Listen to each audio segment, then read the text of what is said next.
La matinale continue sur Aspect 47. Place désormais à notre invité, oui, il est avec moi, mais aussi avec notre chroniqueur de chaque mardi et jeudi pour la partie actualité socio-politique. Fredo, bonjour. Bonjour, Emma. Comment? Ça va, c'est toi? Bon, ça va aussi. Vous souriez ce matin, ça va? Non, vous savez, et ça arrive aussi des jours comme ça. Et je profite de cette occasion, oui, pour saluer les téléspectateurs et téléspectatrices de 47. D'accord. En tout cas, j'espère que vous attirez des ondes positives ce matin. Bien sûr. Là avec Alors d'accord, oui, vous le connaissez déjà. Lorsque vous êtes, surtout si vous aimez bien sûr la matière politique de notre pays, le Togo, le visage n'est plus à présenter, mais quand même on va prendre le soin de laisser lui-même se présenter à vous. Il est de la formation politique de l'opposition, l'ANC, bien sûr. Monsieur Eric Dupuis, bonne arrivée, bonjour. Merci, bonjour à vous. Et si vous permettez, mes vœux pour la nouvelle année à vous-même, à votre famille, ainsi qu'aux téléspectateurs. Je leur souhaite beaucoup de bonnes choses pour l'année 2025. Une bonne santé, c'est très important. Et puis, succès dans vos diverses entreprises. D'accord. Est-ce qu'entre-temps, en tout cas, votre titre a évolué au sein de l'ANC ou vous gardez toujours le même titre, en fait? C'est pour les téléspectateurs. Non, ça n'a pas évolué depuis le dernier congrès, puisque je suis le conseiller spécial du président national Jean-Pierre Fabre. Je suis le porte-parole du parti et je suis chargé de la communication. D'accord. Nous savons très bien que l'année 2025, en tout cas, c'est une année électorale. Déjà, les premiers bureaux exécutifs des conseils régionaux ont été installés. On parle aussi des élections municipales, mais aussi, entre griffes, l'élection présidentielle. En tout cas, plusieurs élections. On va connaître la position de l'ANC tout à l'heure. Mais Fredo, je vous laisse déjà. Et oui, et d'abord, Monsieur Eric, et votre parti est en deuil depuis hier. Oui, hier au Bureau national, nous avons appris vers 15 heures le décès de notre camarade, maire de Golfe 6, Monsieur Dagbovi, Jean-Baptiste. Jean-Baptiste Dagbovi est un militant de vieille date depuis l'UFC. J'ai eu à travailler avec lui longtemps dans Golfe 2. Il était le vice-président de la fédération de Golfe 2, puis il est devenu maire. Je dois vous dire que Monsieur Dagbovi est militant depuis l'UFC. Et il y a une vingtaine d'années, d'ailleurs, lors d'une réunion fédérale, ils ont été arrêtés par le régime et enfermés. Il était avec sa femme et d'autres militants. Et sa femme était enceinte. Je me rappelle de ce moment-là, un moment très douloureux.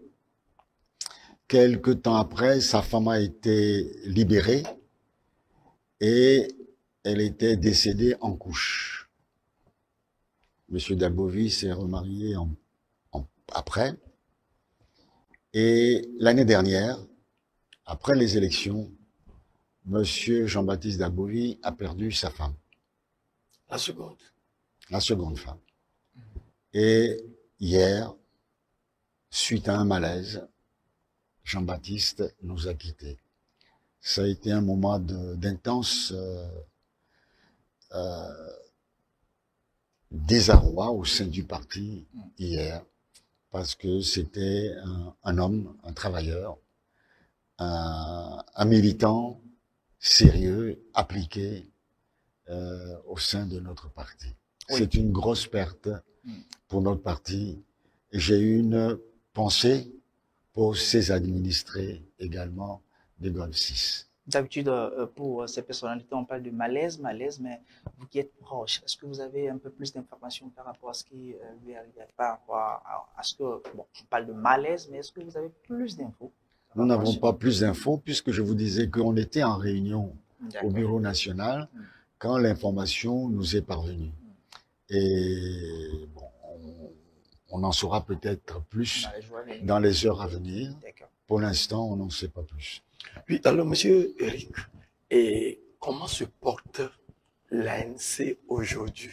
Parce qu'il y a une petite crise au sein du parti actuellement par rapport à la position de monsieur Robert Olimdio. Comment se porte l'ANC? Qu'est-ce que vous appelez crise? Vous savez, quand vous êtes dans un parti politique, il y a des règles. Même quand vous êtes dans un club de football, il y a des règles. Quand vous êtes dans une association, il y a des règles que tout le monde respecte. Si vous ne respectez pas ces règles, vous avez le choix de vous en aller ou d'être exclu.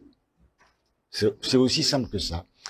Je lisais dans le Figaro il y a pas longtemps, lors des législatives en France, le Parti socialiste français, qui est un grand parti, a déclaré, c'était noir sur blanc dans le Figaro, que toute personne appartenant au PS qui participerait à un gouvernement qui ne serait pas de gauche serait exclue. C'est le jeu. À partir du moment où certaines personnes décident de ne pas suivre les règles que le parti s'est données, soit la personne démissionne, soit la personne est exclue. C'est aussi simple que cela. Et cela existe dans tous les partis politiques. Quand, monsieur Atipou, on vous dit, pour nous, il n'est pas question de prendre part aux élections sénatoriales et que vous êtes candidat, à partir de ce moment-là, vous êtes en marge du parti. Soit vous démissionnez, moi j'aurais été à la place de certaines personnes, j'aurais démissionné avant de poser ces actes-là. Cela évite ce que vous appelez des problèmes au sein du parti. C'est aussi simple, dans la mesure où les règles du parti ne vous conviennent plus, soit vous partez, soit vous êtes exclu, et il n'y a pas d'autre solution. Donc vous affirmez qu'il n'y a pas de crise, il n'y a rien du tout. Bon, il n'y a pas de crise, il n'y a pas de crise. Le parti continue. Aujourd'hui. Le parti continue à fonctionner normalement. C'est dommage. C'est dommage que certains amis nous quittent. C'est vrai, parce que quand vous travaillez ensemble depuis des années, il y a des relations amicales qui se tissent, il y a une vie en communauté. Bon, ça blesse quelque part. Mais bon, on ne peut que souhaiter bon vent à ceux qui ont choisi librement de mener d'autres expériences. Vous parlez de règles, est-ce que peut-être quelque part ces règles, parce que vous avez dit c'est dommage que certains amis de longue date en fait vous quittent, est-ce que quelque part ça ne vous fait pas réfléchir aussi sur peut-être les principes à revoir par rapport au parti? Non, quand on adhère à un parti, on sait pourquoi on est dans le parti. On sait que c'est pour tel objectif qu'on a fait le choix d'aller. Vous savez, il n'y a aucune obligation d'adhérer à un parti.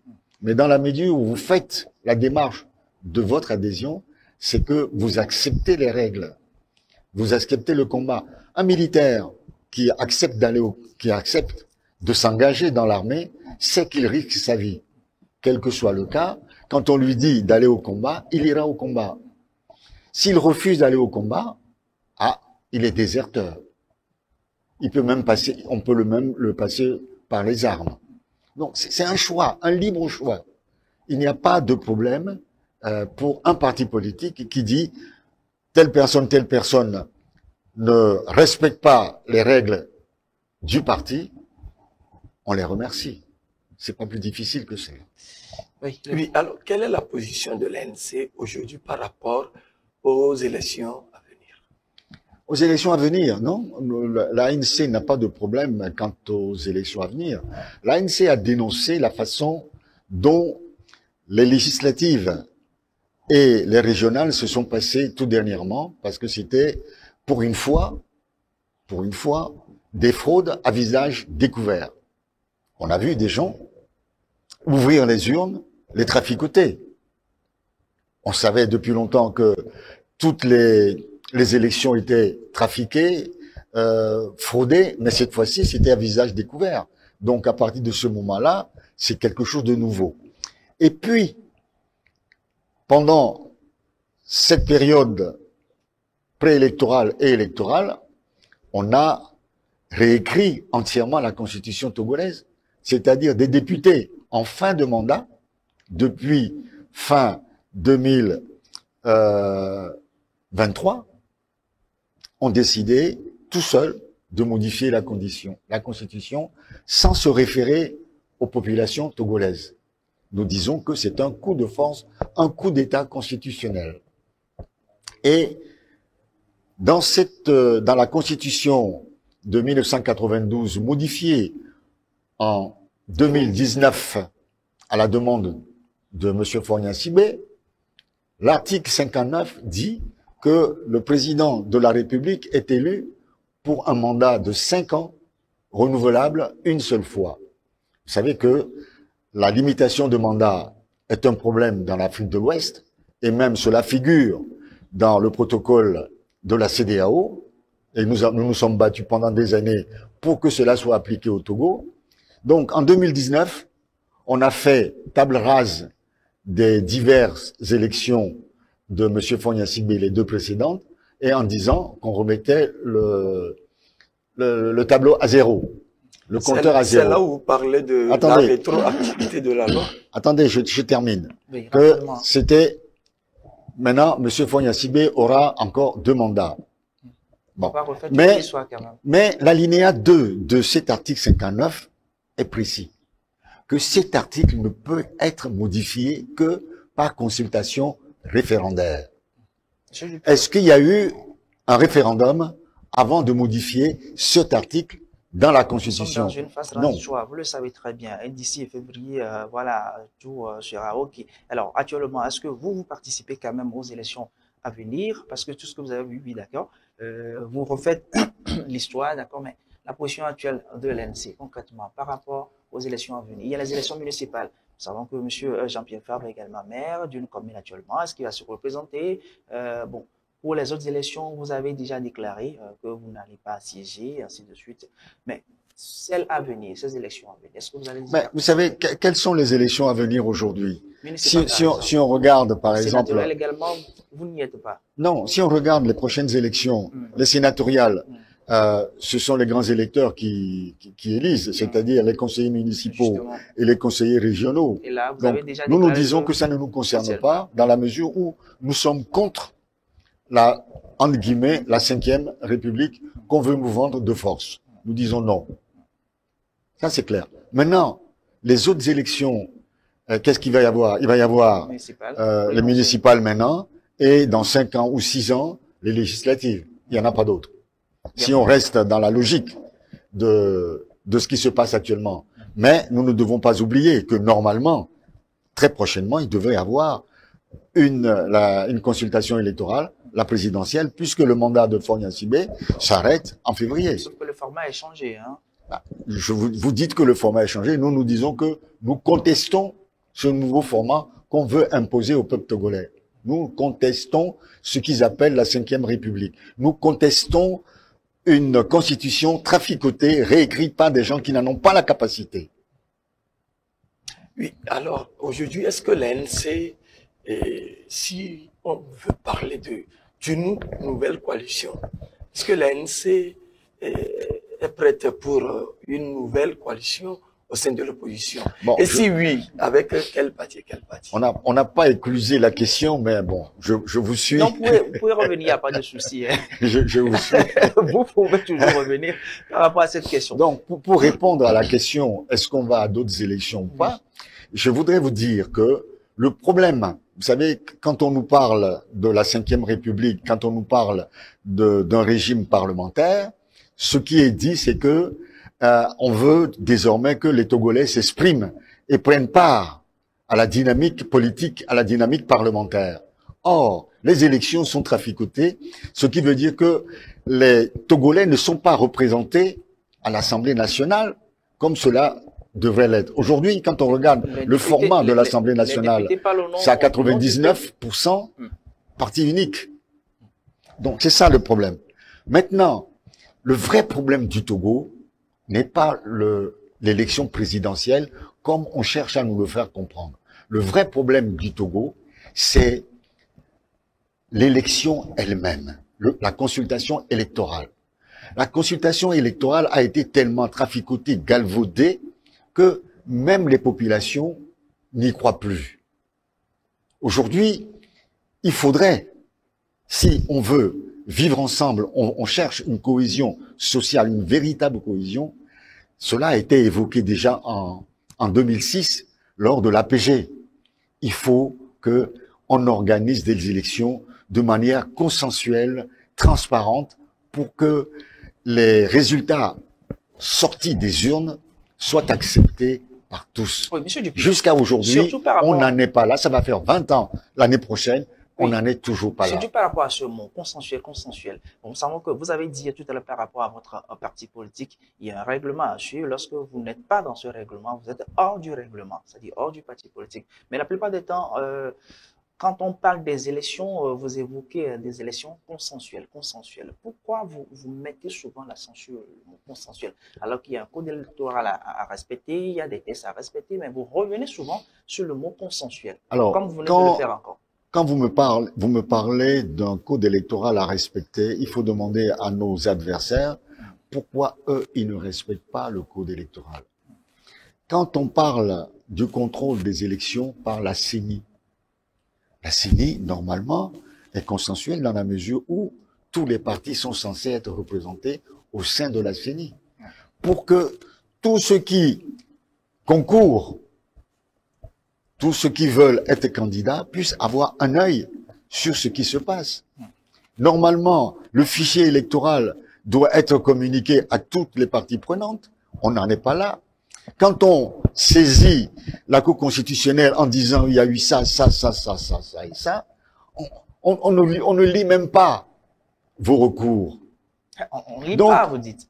On ne lit pas. Moi, j'ai reçu le président national, on a saisi la Cour constitutionnelle, la Cour constitutionnelle a répondu que il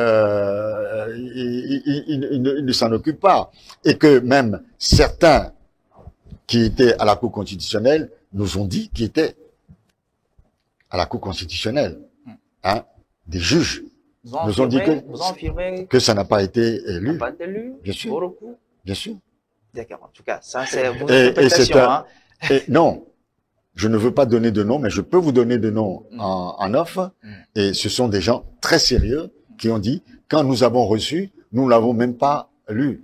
Nous avons apporté, le Jean-Pierre Fabre et moi, des dossiers complets à la Cour constitutionnelle. Ça a été déposé. Ils n'ont pas consulté. Mais non. D'accord. En tout cas, c'est... Oui, moi j'avais posé une question entre-temps. Par rapport à la coalition. Si l'ANC... S'il devait avoir une nouvelle coalition aujourd'hui, l'ANC est prête à aller dans une autre coalition? Si oui, avec quel parti? Bon, disons en termes de collaboration. Parce que, entre-temps, l'ANC parlait de l'opposition sérieuse. Donc, c'est pour ça. Mais nous restons toujours dans cette démarche. Nous voulons une opposition sérieuse. C'est-à-dire que nous ne voulons pas revivre les expériences malheureuses que nous avons vécues par le passé, à travers d'autres regroupements. Parce que quand vous travaillez avec quelqu'un, il faudrait que vous ayez au moins le même objectif. Sinon, vous n'avez aucun intérêt à être ensemble. Si vous n'avez pas le même objectif, si vous n'avez pas les mêmes ambitions politiques, vous ne pouvez pas vous mettre ensemble. Les diverses coalitions, les divers regroupements que nous avons connus jusqu'à présent nous ont montré que, en réalité, l'opposition togolaise est diverse. Et c'est normal, elle est diverse. Mais à partir du moment où elle est diverse, essayons de voir si, dans cette diversité, il y a des sensibilités qui se rapprochent de votre parti, de la nôtre. À partir de ce moment-là, on peut essayer de cheminer ensemble, mais sur des règles bien précises. C'est-à-dire que si on est ensemble, évitons de raconter des histoires sur des partenaires. Évitons de chercher à nuire à son supposé ami. Essayons d'avoir une certaine solidarité entre nous, parce que n'oubliez pas que quand au sein de la C14, Jean-Pierre Fabre avait été attaqué pour une histoire de 30 millions que l'ANC a été vilipendée, aucun parti de ce regroupement n'a soutenu M. Jean-Pierre Fabre et n'a eu le courage de dire que c'était faux ce qui avait été dit. C'est ça qui est dommage. Quand vous êtes ensemble, essayons de dire la vérité, ensemble la vérité aux populations, essayons d'être solidaires face à l'adversité. Je ne veux pas dire qu'il faut dire le contraire systématiquement de ce qui est avancé, mais essayons de dire la vérité telle que nous l'avons aux populations, c'est tout, au lieu de laisser salir un chef de parti, un pseudo-ami, comme cela s'est passé en 2018, 2019 et 2020. On dirait que au niveau du pouvoir, que de l'opposition, on veut rayer l'ANC sur le chiquier politique. Bah, ce que vous dites, rayer, hein? Oui, c'est ce que vous dites est exact. Mais moi, je vais aller encore plus loin. Bon, j'ai pas compris le mot rayer. Comment rayer l'ANC de l'échiquier? Voir disparaître. Et il y a certaines personnes qui veulent, qui donnent l'impression de vouloir voir disparaître. On donne l'impression. Voilà, donne l'impression de vouloir voir disparaître l'ANC de la scène politique. C'est une réalité. Quels sont les éléments qui vous permettent d'avancer cet argument-là? Bah, il suffit de voir tout le montage grossier qui ont été faits en 2019 et 2020 avec l'attelage Monseigneur Boudreau et compagnie. Et tout le monde sait aujourd'hui que c'était totalement faux, tout ce qui a été raconté. Pourquoi cela a été fait? Pourquoi? Nous savons depuis longtemps que le régime en place n'a dans son viseur que l'ANC. Et ça, oui, parce que c'est le seul parti qui ose dire non, qui ose s'affirmer. C'est le jeu. Et vos amis de l'opposition, ils ne disent pas non au régime, vous pensez que c'est... Mais pas de la même manière. Mais, prenons un exemple. Nous avons dit, avec les FDR, par exemple, que nous ne participons pas aux prochaines consultations électorales, à savoir les sénatoriales. Que nous avons des élus dans les régions, nous ne voulons pas qu'ils nous représentent dans les régions. Nous avons quelques élus à l'Assemblée nationale. Nous avons décidé de ne pas siéger. Mais il y a d'autres qui ont siégé. Ils sont libres, je ne critique pas. Mais nous n'avons pas la même approche de la politique. Mais ça ne veut pas dire qu'ils ne disent pas non quand même. Non, mais... Peut-être cette approche, elle est différente des votes. Moi, je dis que il faut qu'il y ait une alternance politique au Togo. Ça fait près de 60 ans que le même régime régente ce pays. Je me bats pour cela. Parce que vous aussi, vous avez le droit d'avoir de l'ambition pour ce pays. Monsieur Atipou a le droit d'avoir de l'ambition pour ce pays. Pourquoi c'est réservé à une seule famille? Je ne le comprends pas. Je ne le comprendrai jamais. Mais quand j'entends d'autres dire, il faut qu'on travaille ensemble, il faut qu'il y ait une cogestion entre nous, je dis, moi, ça ne me convient pas. Je ne peux pas l'accepter. Cogestion, ça veut dire rester là-bas et essayons de voir ensemble comment on peut travailler. Nous disons que la démocratie nous impose l'alternance politique. C'est-à-dire que d'autres Togolais peuvent prendre en main la destinée de ce pays pendant 5 ans, pendant 10 ans, ainsi de suite. Cela permet de dynamiser la jeunesse, cela permet de dynamiser l'emploi. Parce que si demain, Monsieur Atipou, vous êtes chef de l'État, vous allez organiser votre équipe. À travers vos équipes, vous avez des jeunes, vous avez des hommes et des femmes de tout horizon qui vont venir travailler avec vous. Pendant 5 ans, pendant 10 ans, vous allez partir. Ces gens-là ont acquis des expériences, ont des relations internationales. Ils vont pouvoir développer d'autres activités et vont pouvoir développer le pays. D'autres personnes viendront, ainsi de suite. C'est comme ça qu'on développe un pays. Mais quand c'est toujours les mêmes personnes, on développe une famille et le reste de la population est laissé à l'abandon. Nous disons non. C'est votre position à vous. Oui, on va terminer rapidement parce qu'on n'a pas le temps. Oui, Monsieur Eric, et quand on parle du 13 janvier, cette date vous dit quelque chose. Le 13 janvier, En tout cas, on a vu un regroupement hein, le 13 janvier dernier, Oui. voilà, par rapport à cette date-là. Donc, on ne va pas poser la question si ça représente quelque chose. le 13 janvier 63, j'avais 14 ans. Et j'ai vécu ce qui s'est passé à travers mes parents. Et j'avais l'âge de la raison, j'ai compris. Et ma mère fait partie de celles qui ont accompagné le corps de Sylvanus Olympio à Agoué pour les obsèques. Tout à l'heure, je vous disais que certaines personnes auraient voulu voir disparaître l'ANC. Et là, je vais rebondir là-dessus en disant que certaines personnes veulent, le régime actuel veut que ceux comme nous, qui avons vécu cette période, qui avons en mémoire ce drame, disparaissent de la scène politique, disparaissent peut-être physiquement, que cette génération passe. C'est une accusation? Ce n'est pas une accusation, c'est un constat. Parce que C'est logique. vous avez indexé directement le régime. Non, mais c'est logique. Il faut que cette génération passe. Quand cette génération va passer, la nouvelle génération n'aura plus à cœur cette histoire de l'assassinat du père de la nation, le père de l'indépendance.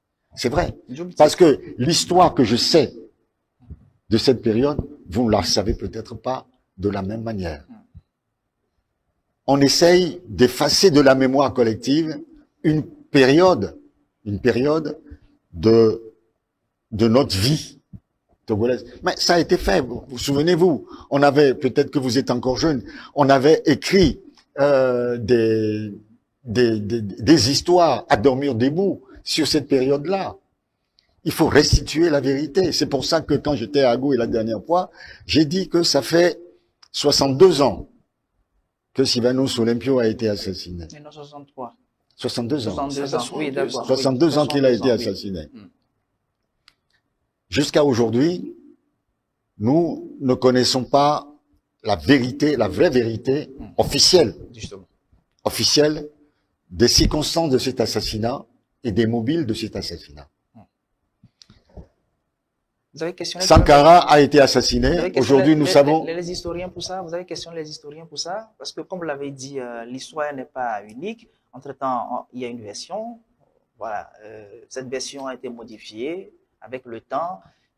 Mais vous avez quand même des amis. Non, mais qui monsieur, quand même, voilà. monsieur, ce que moi je veux, ce n'est pas les historiens. D'accord. Je veux que le gouvernement togolais, l'État togolais, situe les populations sur les circonstances de cet assassinat et les mobiles de cet assassinat. Les historiens ont écrit. Atouté Agbobli a écrit. Tété Godwin a écrit. Il y en a plusieurs qui ont écrit sur cette période-là. Mais vous n'y croyez pas trop? Non, je ne dis pas que je n'y crois pas trop. Ce n'est pas ça. Il faut que ceux qui ont vécu... Le Togo a des archives. Le Togo sait ce qui s'est passé. Sankara, quand il a été assassiné, le Burkina Faso a organisé des procès, a rétabli la vérité. Patrice Lumumba, assassiné. Les Belges ont restitué la vérité avec les photos, avec les ossements. Pourquoi pas nous? Vous voulez la même procédure? Nous voulons tout simplement la vérité sur... Parce qu'aujourd'hui, au lendemain des élections, le jour même de l'assassinat, il y a un jeune homme, qui s'est déclaré, lui, responsable de l'assassinat. Puis après, quelques années après, il a dit non, que ce n'est pas lui. Mais pourquoi il a déclaré que c'était lui? C'est quand même assez grave d'endosser un tel crime. Aujourd'hui, quand vous écoutez les gens, certaines personnes vous diront, c'est telle personne qui a assassiné, ça c'est un Français qui a assassiné, ainsi de suite. Mais nous voulons, nous Togolais, connaître la vérité. Ce n'est pas un jugement, ce n'est pas... c'est que quand on vit dans un pays, on a besoin de connaître le fondement même de la société dans laquelle nous vivons. À partir de ce moment-là, il y aura une paix, une liberté d'expression entre nous. Il n'y aura pas d'accusation. Il n'y aura pas de méfiance vis-à-vis des autres. Il y aura un respect vis-à-vis de chacun de nous. Mais ce crime de 63 a profité à qui? À celui qui a déclaré en être l'auteur. Pendant toute sa vie, il a régenté ce pays. Aujourd'hui, son fils dirige ce pays. On peut s'interroger. Et ce n'est pas un crime que de dire « nous voulons connaître la vérité ». Je ne demande pas qu'on juge qui que ce soit parce que après 62 ans, c'est déjà très loin, mais vous voulez la vérité. Nous voulons la vérité. Les circonstances réelles. Voilà. La vérité, c'est pour ça que je disais tout à l'heure en amont que certaines personnes auraient voulu que les gens d'une certaine génération qui veulent la vérité parce que ils ont compris, ils ont vécu cette période-là, s'en aillent pour que on n'exige plus la vérité. Un jeune qui a aujourd'hui 16 ans, 17 ans, 18 ans n'a pas la même approche de cet événement-là, n'a pas la même compréhension de cet événement. La dernière fois à Goué, j'ai entendu des gens sur la tombe qui disaient « Ah, c'est la première fois que je viens à Agoué. Je ne savais pas que Sylvanus Olympio était enterré ici. » D'accord. Nous sommes pris énormément par le temps. Fredo, on va évoluer, il ne reste qu'une minute parce qu'on me fait déjà signe. Oui, on va terminer. C'est-à-dire son mot de fin. D'accord. Votre mot de fin. Et un message à vos militants et à la nation. J'avais aussi une question en suspens. Allez-y. Peut-être dans vos mots de fin, vous allez revenir là-dessus quand je parlais des élections à venir. Donc, vous le savez très bien, il y a des élections municipales également. Jean-Pierre Faber pose actuellement maire de Golfe 4. Ce qui va revenir, puisque là, vous contestez des choses, est-ce que l'ANC participe à la prochaine élection municipale? Pour l'instant, je ne sais pas. C'est le bureau national qui décide de la participation de telle ou telle personne aux prochaines élections. Mais vous savez, en 2019, j'étais candidat dans Golfe 2. Ma liste a été rejetée pour des raisons totalement... Bon, on va pas revenir là-dessus. On va se projeter vers l'avenir. Hein. Donc, ça dépend. Si les conditions du scrutin sont satisfaisantes, transparentes et équitables, pourquoi pas? Parce que nous n'avons jamais dit que nous ne participerons plus aux élections. Nous avons dit que la façon dont ça a été organisé et le but, c'est-à-dire la Ve République, nous sommes contre. Demain, s'il y a des élections municipales, ce n'est plus dans le cadre de la Ve République. C'est le renouvellement des équipes qui sont là. D'accord. Bon mot de fin. Merci. Ça fait longtemps que je ne suis pas venu vous voir. Je vous remercie de m'avoir convié. Je remercie vos auditeurs, vos téléspectateurs de nous avoir accordé ces quelques longues minutes. J'espère que j'ai été clair dans mes interventions. Comme nous sommes toujours en fin d'année, en début d'année plutôt, je réitère mes sincères vœux aux populations togolaises et je sais que nombreux sont ceux qui ont du mal à vivre, à manger tous les jours, à trouver du travail. Courage, courage, prenez courage. Petit à petit, tout va s'arranger et chacun trouvera la paix et beaucoup d'amour au sein de vos diverses familles. Merci à vous. Monsieur Eric Dupuis, on rappelle plusieurs casquettes au sein de l'ANC, mais ce que vous avez vu à l'écran chargé à la communication, monsieur de l'ANC, mais il est aussi conseiller spécial, ou bien? Spécial et premier porte-parole de l'ANC. Alors, la précision, c'est que je suis conseiller spécial du président national Jean-Pierre Fabre. Ça s'arrête là-bas. Porte-parole. Je suis le seul porte-parole de l'ANC et je suis chargé de la communication. Fredo, on se retrouve jeudi. Merci beaucoup. Merci de nous avoir suivis. C'est la fin de cette émission. Vous le savez très bien. Lorsque vous avez toujours des zones d'ombre, le numéro est à votre disposition. 93 49 45 45. Ce que vous l'avez derrière moi. Hein, lorsque vous êtes à l'extérieur du Togo, le code, vous le connaissez aussi. C'est un petit rappel. Plus de son 8, 93 49 45 45. Merci à Abel. Merci également à Abdou pour la réalisation de cette émission. On se retrouve demain avec le même plaisir, mais aussi avec d'autres rubriques, notamment la culture. À très bientôt.